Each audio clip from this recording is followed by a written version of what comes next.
The Python Show. Hello and welcome to the Python Show with Mike Driscoll. I'm your host, and today I am going to talk about Python GUI frameworks. Now, what is a GUI anyway? A GUI is just a fancy term for the elements that you see when you're using your computer. GUI stands for Graphical User Interface, GUI. Most people pronounce it GUI, like a GUI chocolate chip cookie, for example. And it just kind of describes all those little things that you see when you're like on your computer.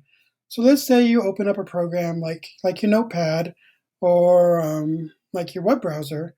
You'll notice that there's some buttons on there. There's like a close button in the top left or the top right. There's a place where you can like type text, like your address bar. That's called a text widget by most people. There's places that you can't edit that show text. That's like a label or a static widget. And all these things, when you put them together, create your GUI, your desktop GUI. Now, there are other types of GUIs. For example, on a web page, you might have buttons on the web page too, and you'll have text and editable content parts and non-editable parts. That's a type of GUI as well. I'm primarily going to focus on desktop GUIs in Python in this talk, but I'll mention a little bit about some of the web frameworks too, just because that is a type of GUI and it's completely cross-platform as well. So I've been doing work with Python GUIs pretty much my entire career. When I first started working in Python, I was asked to take code that was written in VBA, or Visual Basic for Applications, on top of Microsoft Office, and replace it with a Python GUI instead. So let's talk about, which package you might use for something like that, and what's different between the different packages. So if you go looking for Python GUIs, the first thing you'll notice is that the Python programming language itself, the standard one that you download from python.org, comes with a cross-platform GUI package called Tkinter, or Tkinter. This package is a wrapper around the Tcl language, and it basically makes a really nice little cross-platform GUI. It doesn't have all the bells and whistles that some of the other ones have, but it's super powerful and you can create custom widgets fairly easily in it. One thing that I've noticed with Tkinter is that, if you're on Linux and you have Python pre-installed, because Tkinter tends to be a larger package in Python or a larger library, it's not always included with the system Python, which is the one that's pre-installed with your operating system. So, if you try to import it on Linux using the system Python, you're probably going to get an import error. I've also seen that on Mac, when Mac was still distributing Python on their OS. But that's easy to fix. You can install it yourself if you want to, or you can just download a newer Python and install it side by side with the system Python, and it should include the Tkinter package. Now, the problem with Tkinter, in a lot of people's opinion, is that it looks kind of dated. Some even call it kind of an ugly system. But for a beginner, and for most people in general, unless you're trying to make something look really, really, really nice or really like modern, Tkinter works just fine. And for internal tools, there's really nothing wrong with it. It has an open license. It's easy to use. It comes with Python. Really, my beef with it is that the documentation isn't that great, and you kind of have to search a lot to figure things out. But you'll find that that's probably true of most GUI platforms in Python. So anyway, the reason I didn't end up using Tkinter is because Tkinter didn't have all the widgets that I needed. Now, a widget is those things that I was just talking about that make up the GUI on your machine. So like a button is a widget, or a text control is a widget. I needed like a list control or a spreadsheet type widgets, and Tkinter just didn't have those at the time. So I looked at some other packages. wxPython or wxPython is a good alternative. That its claim to fame is that it actually wraps the standard widgets on each platform. So it's actually using the real widgets that you would use if you were actually developing for Mac OS or Windows OS or Linux OS. So it might wrap the GTK widgets on Linux, and it might wrap WinForms on Windows or whatever the standard is now in Windows. And for a long time, Cocoa was the standard on Mac, so it would wrap those. And of course, wxPython also had its own custom widgets that you could create or use some of the ones that are included with it. One of the things for me when I found wxPython is, first, it looked like a Windows app, which is what I needed. Secondly, it had a demo, which was a cool little application that was included with it that would show you how to use the code in wxPython to create different things. So the demo would demonstrate, all the hundreds of different widgets that come with wxPython, and it included the code.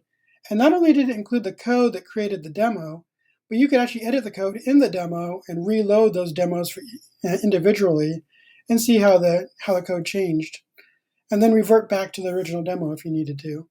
It just made a nice little sandbox to play around in and learn how to use the GUI package. That's the one I ended up choosing and using because it has all the widgets that I needed, but it also looked right to me. The other tool at the time that I could have gone with was PyQt, or PyQt. This library is made by Riverside Bank. I think it's Riverbank Computing. I'm not sure of the name. I'm pretty sure it's Riverbank. Anyway, they basically wrapped the Qt framework, which is a C++ framework, that is also cross-platform, and it attempts to emulate native widgets. So it doesn't actually wrap the native widgets, it just looks like they're native. So they may perform a little bit differently than how a user would expect them to, but they're so close, most users probably won't notice. I should mention that wxPython also is a wrapper around a C++ library too.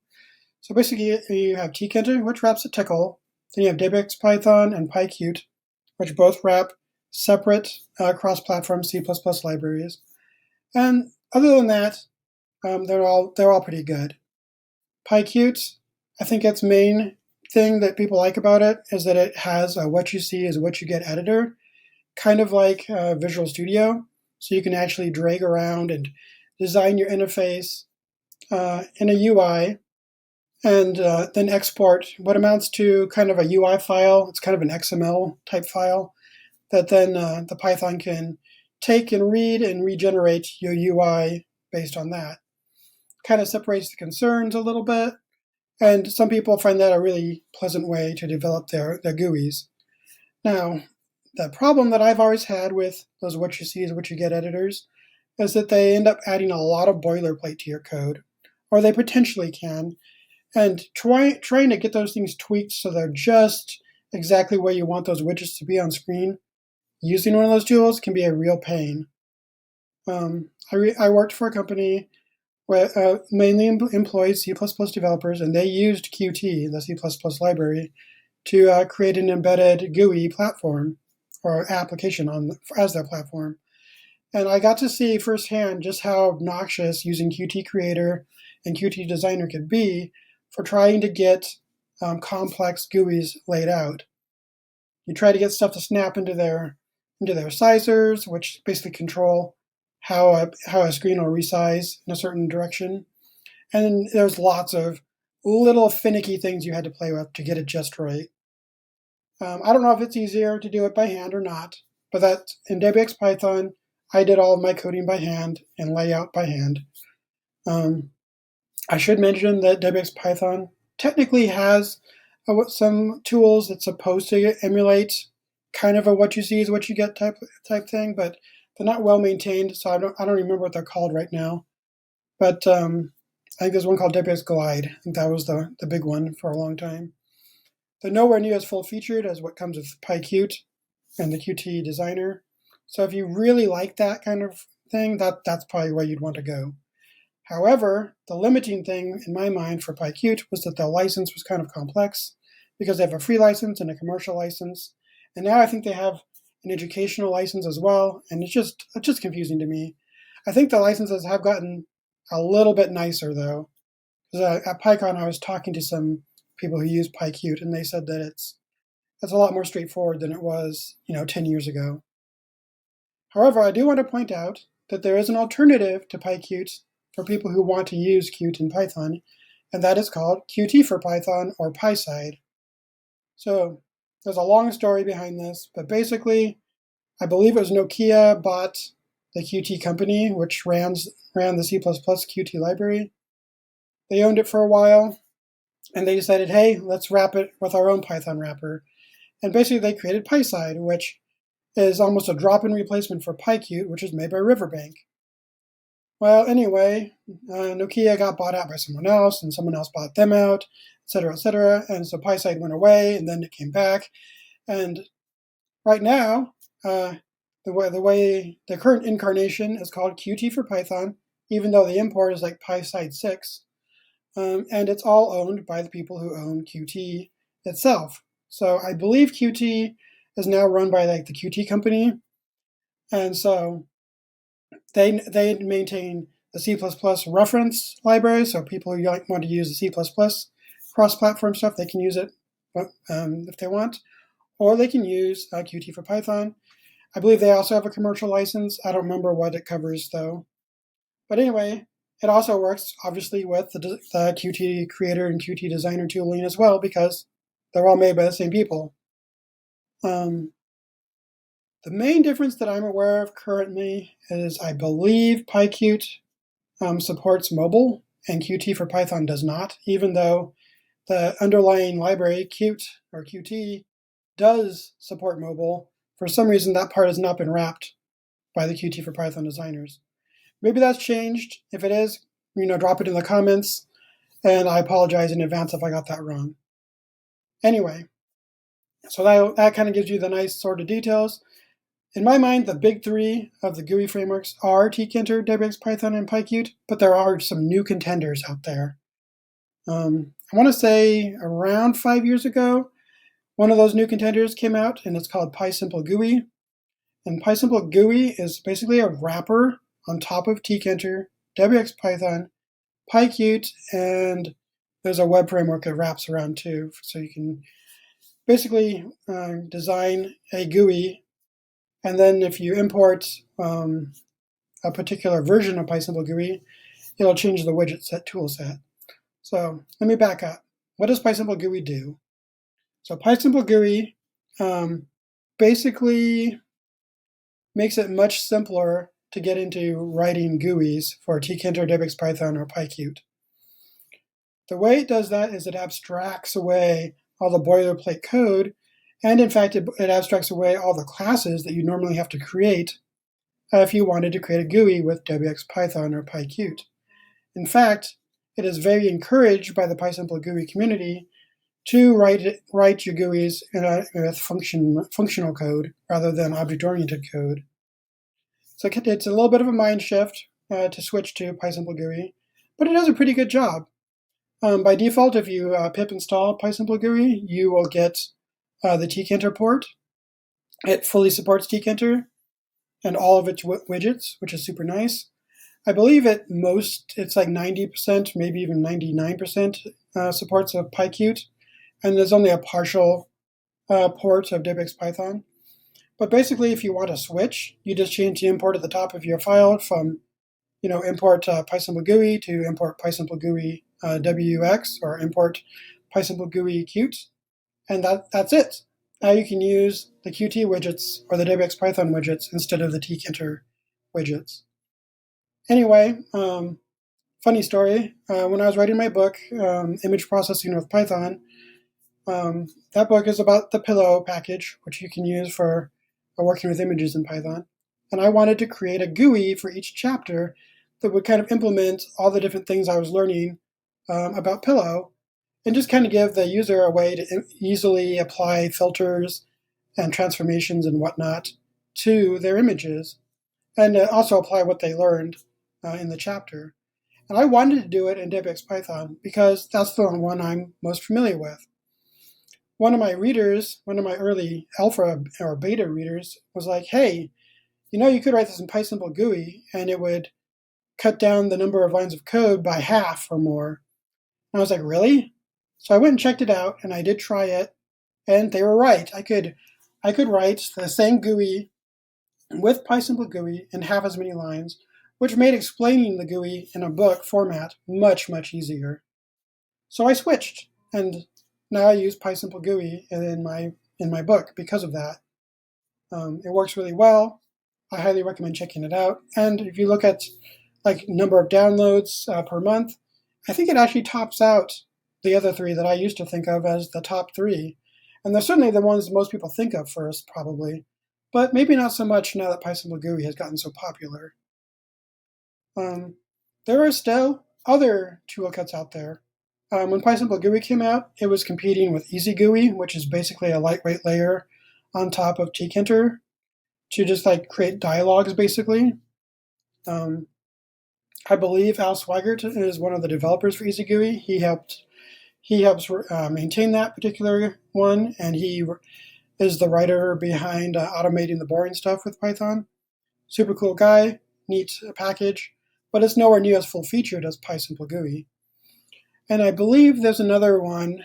I don't remember what it's called, but there's actually like an abstraction simple GUI for Qt as well that basically copies the API of PySimpleGUI, but it only works with the Qt library.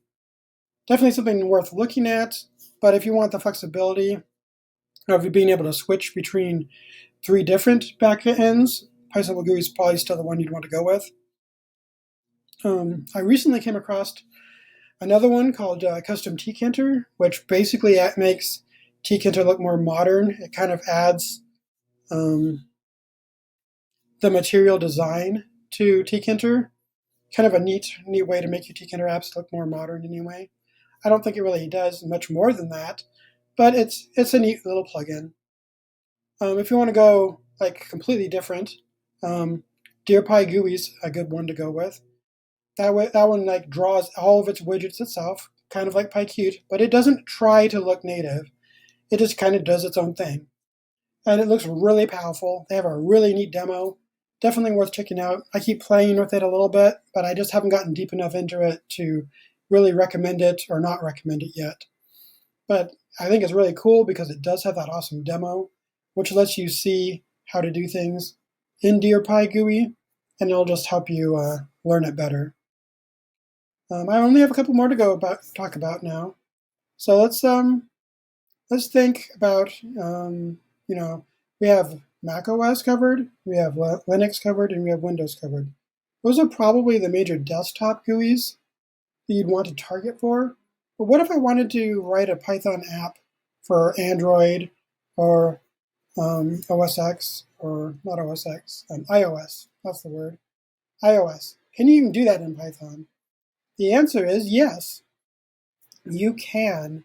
Supposedly PyQt supports mobile programming. I've seen some documentation that says that it does, but I've yet to find a good example anywhere online that shows how to do it.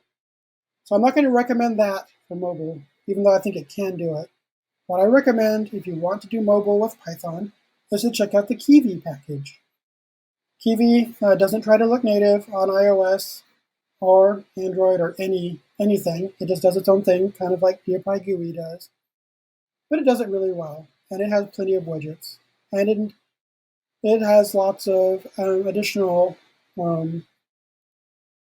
plugins you can add to it. So it also has like a material design plugin. I think it's KivyMD is what they call it. Anyway, really neat library, but I find that Kivy has a really tough learning curve compared to any of the other ones I've talked about so far.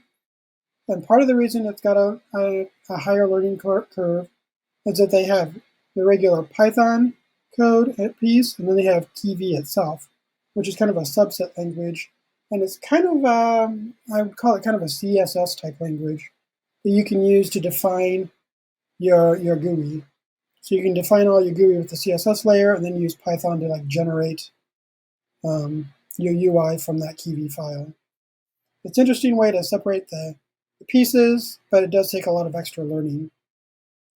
The other one I want to mention is called Toga, which is a package from the Beware company. Beware has a lot of different applications. One of my favorites is Briefcase.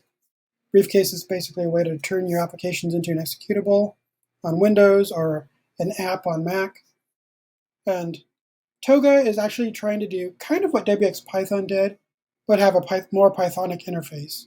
So wxPython and PyQt, because they wrap C++, they tend to have a more boilerplate C++ heavy writing system, even though it's written in Python, it looks kind of like C++. in some respects, especially the boilerplate part does. Toga is like straight up Python all the way across, but it's trying to wrap a lot of the needed widgets whenever it can. And their main focus, I believe, was on iOS originally. Now they have a lot more Android support. And technically, I believe they work on the major platforms as well, but their main target is just mobile, I believe. Whereas Kivy works on all platforms, Mac, Linux, Windows, and Android and iOS. The main thing I've noticed with Kivy is that it can be a pain to get it to create an actual iOS app. So I wrote an article for Real Python, and I was able to get Kivy working on a Linux machine, and I could generate the Android builds without too much problem. It was a little bit painful, but not terrible. But when I tried to get that iOS app to build, that same code to build as an iOS app on my MacBook, I could never get it to build, and no one was around to help. Their team was not helpful at that time to me, and so I just couldn't get it to work. So something to keep in mind. Cool library. I really do like Kivy, but it is really hard. And in the up and comer category, I would now include Textual. So Textual is a TUI, or some people call it a text-based user interface. It's a GUI for your terminal, basically. And so you can actually add buttons, scrollable widgets, lots of labels, and other little cool tools in your app. And it makes it really easy. It's so much nicer than Curses is. Curses is another type of TUI that you can create within Python. And I believe there's even a Curses library in Python, but I don't remember if it does the UI part or just the back-end part. Regardless, if you install Textual, it does a really awesome job. You can get stuff set up in 20 lines, 30 lines. You'll have a hello world done in no time. And I really like it. The colors are pretty, and it's a pretty snappy overall tool. Definitely something worth looking at. All right, so I did promise I'd mention some of the web frameworks out there.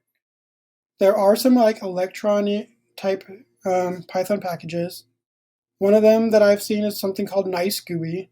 I wouldn't call it exactly Electron. I believe it's actually based on FastAPI. But you can use this tool, NiceGUI, to create a pretty nice looking GUI that works cross-platform, but it's basically web pages underneath. And it's served up using FastAPI. And there are some other tools out there too that you can use as a kind of Electron type app, or at least that sort of thing. I believe one of them is called Flexx, for example, and they just let you, write your UI using HTML and Python, and then deploy it as an application for your desktop. Those are worth looking at. They don't look native, but Slack doesn't look native, and a lot of people like Slack. And there are other, Electron-based apps that people really like that are complete resource hogs. So anyway, I definitely recommend checking out those different ones. They're super cool, lots of neat tech there. And, I'm just kind of a GUI nerd when it comes to Python. I like playing with them and trying them out. Anyway, I hope you've enjoyed this talk. And if you happen to find any other GUIs that I forgot to mention, go ahead and mention them to me in the comments or send me an email. I'd love to hear about them, and maybe I can talk about them in one of my future episodes. Anyway, thanks so much for joining me on The Python Show.